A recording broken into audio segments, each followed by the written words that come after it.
네, 최근 SNS 동영상이 나돌았던 여중생 집단 폭행 사건처럼 최근 학교 폭력은 학교 내부보다는 학교 밖에서도 자주 발생하고 있는 것으로 확인되고 있습니다.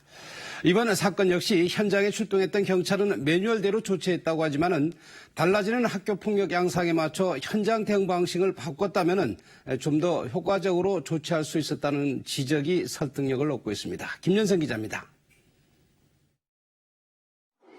여중생 집단 폭행 사건이 벌어진 지난 18일. 현장을 목격한 행인이 저녁 7시 40분쯤 경찰에 신고했습니다. 학생 여러 명이 한 학생을 괴롭히는 것 같다. 피해 학생을 끌고 간다. 라는 내용이었습니다. 경찰은 신고 접수 7분 만에 현장에 도착했습니다. 하지만 별다른 조치는 이뤄지지 못했습니다. 경찰이 출동하자 가해 학생들은 달아났고 피해 학생은 경찰에게 아무 얘기도 하지 말라는 협박을 받은 직후라 폭행 사실을 숨길 수밖에 없었기 때문입니다.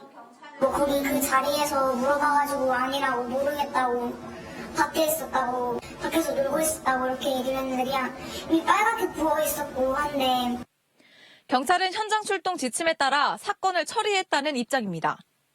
또 사건 신고가 이어지는 경찰 지구대 특성상 한 사건에만 매달릴 수 없었다고 밝혔습니다. 학생 폭행 사건의 특성을 감안해 대응했다면 추가 폭행을 막을 수 있었다는 아쉬움이 남는 대목입니다. 노출되지 않는 학교 폭력이 대단히 많이 있다. 매뉴얼대로 했다고 하지만은 좀 더 창의적으로 생각하고 적극적으로 대처를 했다라고 하면 다시 한번 뒤돌아가서 확인하는 그런 절차가 있었으면 좋겠다. 학교 내부보다 학교 밖에서 발생하는 학생 간 폭력 사건이 늘어나고 있는 만큼 경찰의 대응 지침에도 변화가 필요해졌습니다.